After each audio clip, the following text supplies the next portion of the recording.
Ed Boon, one of my favorite guys in the biz. Always a smile on your face. I love it. You're a diabolical genius. You just have so much fun with this stuff. Thanks. And you've got Injustice 2. Yes, we do. This is really exciting. Yeah, we're very excited to kind of give people their first look at the game here, and one of the few live gameplay things here with the game showing us, what's new, the new characters that are in the game, and this new gear system. We're very excited. That's great. It's an honor to have you here. It's an honor to have the game playable here. We're going to be checking out some actual in-game battles. So, absolutely. Yeah. So first up, walk us through these characters. I obviously recognize Batman. Who else do we have? Yeah, we have 3 returning characters: Aquaman, Batman, and Superman.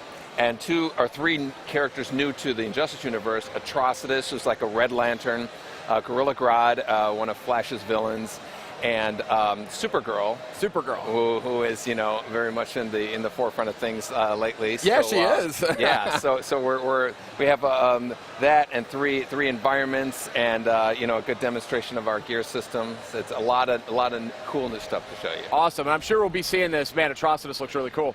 I'm sure we're going to be seeing this, but essentially, as I understand it, when you win a match, you essentially get like kind of a loot drop. Is that kind of how that works? Yeah, exactly.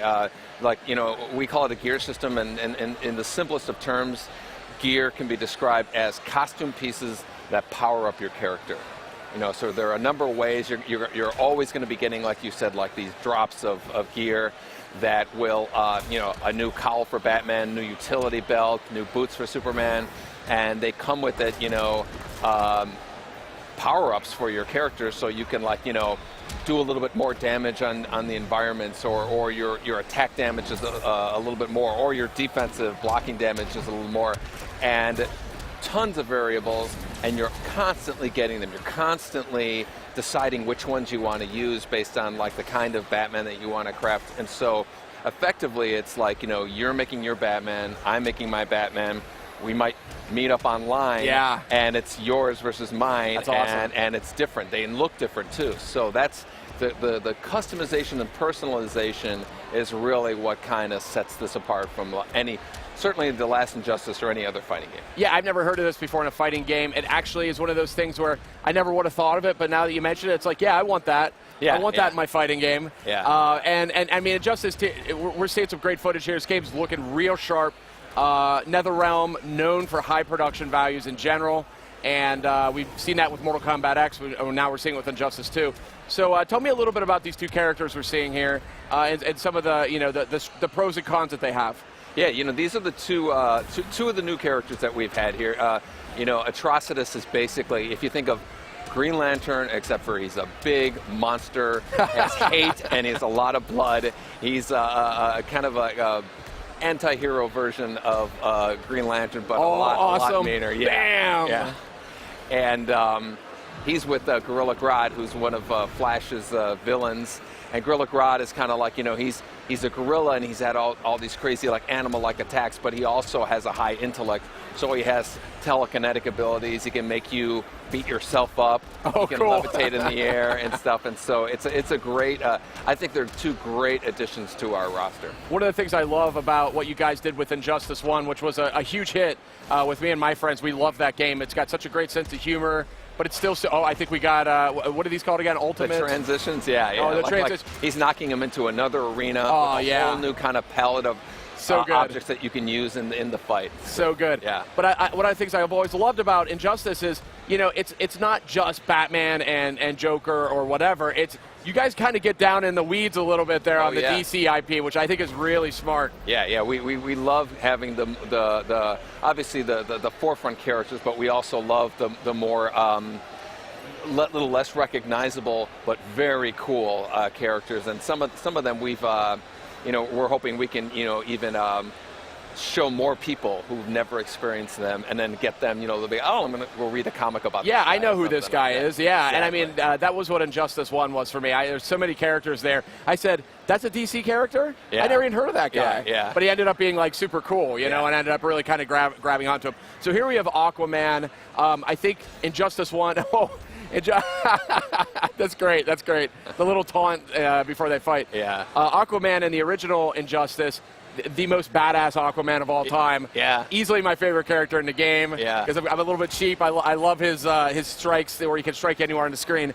But Yeah, and now we have Supergirl. So tell me a little bit about how Aquaman has kind of made the jump here to Injustice 2. Yeah. What we can expect out of Supergirl. Yeah, one of our goals was we wanted to make the most badass Aquaman that's ever existed. Yeah. And his big super with the shark that comes out and grabs the other guy. So good. And I think we actually topped it with this version of Aquaman. And Supergirl is actually we always want to have girl power in our games. Of course. And Supergirl with her TV show and everything like that. So we really wanted to kind of give her her due representation in the game. But Aquaman Super with this kind of prehistoric shark is even cooler than the last one. So some people who've seen that footage. Oh, so it's like a megalodon or something? Oh, it's kind of like a part shark, part dinosaur. Yeah, that's the best kind of shark. Anytime you have a shark that's part dinosaur, oh. Yeah, that's the Trench Queen. It's all part of Aquaman's lore. Oh, this is so cool. Yeah. Awesome. Yeah, maybe we'll see the Aquaman super move. I hope so. Get him in here. That'd be. So it looks like awesome. We're fighting in Atlantis here. Yes. Atlantis is one of the 3 arenas that we brought. Atlantis, Metropolis, and Gotham City are the 3 that we brought here. Here's that. Here we go. Let's see it. With Aquaman.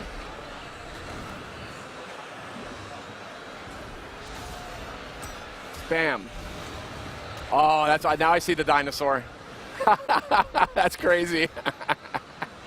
So good, good. So you guys, what are these moves called again? I forget. They're called. The super moves are like the grand moves. over the top moves. That's when you have your bar full, right, and you use it all. Oh, here we go. Supergirl actually flies her opponent around the sun. Oh, nice. That's awesome.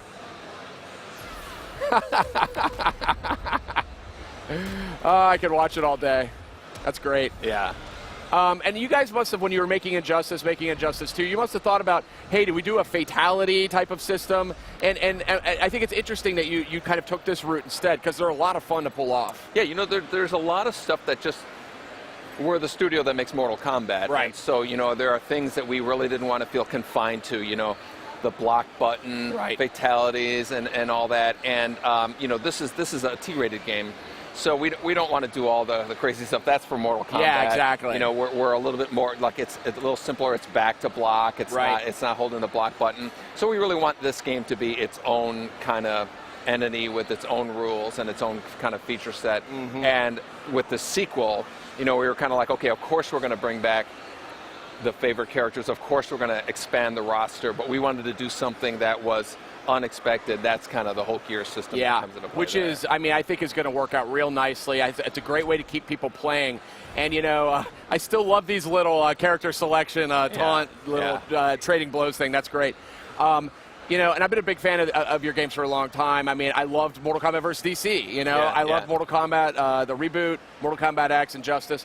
And one of the things that's been so fun to see you guys do is to kind of move more and more towards this kind of narrative system, which is, I think, so powerful and such an important, maybe even underappreciated innovation in fighting games, because hey, not everyone could be a tournament-grade fighter, right? Exactly. I want to sit down maybe and have just like a cool story that I could beat my way through. Exactly. Any game with a roster of characters, Mortal Kombat, one of the things that's always stood out was it had a roster of characters and they had a relationship with each other, and there was a story.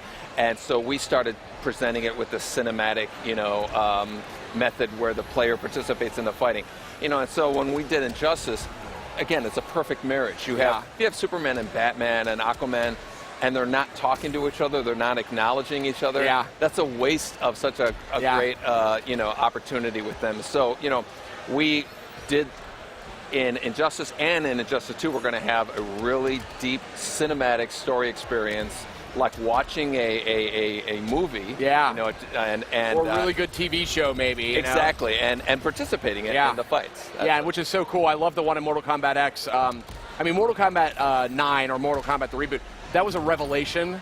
Yeah. And I went, oh God, I didn't know how bad I wanted this. And then in Mortal Kombat X, I felt like it was like almost like perfected. Like it was like the story was really tight. It was really interesting, Yeah.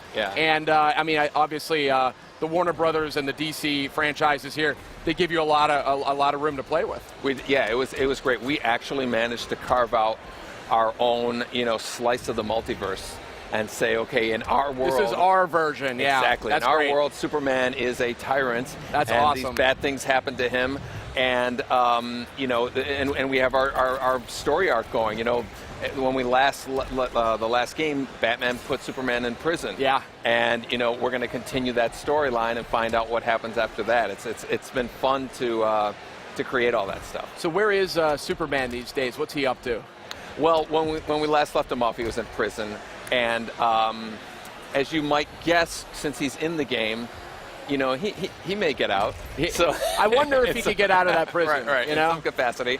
But yeah, that's part of, I guess, what we're going to be revealing in the next few months is like the details of the story and how cool that's going to be mixed in. That's awesome, and I'm kind of transfixed here watching Batman do his thing with Supergirl here. Now, Batman, obviously, one of the most iconic of all superheroes, and one of my favorite characters, frankly, in the last game. Oh, I like the shadowing effect that's on the wall there. That's really cool. Yeah, the lighting's really dramatic in this arena. And I mean, that's one of the nice things here, too. When you made Injustice, one of the best-looking games on last gen. Absolutely. You guys must have squeezed every pixel out of PS3. Yeah. And so now you guys are on a whole new hardware baseline. You guys can really turn on the graphics. Exactly. Yeah. We've this is a new graphics engine for us, and we have a lot of nuances and details that we weren't able to do before, and our facial animations, much more detail.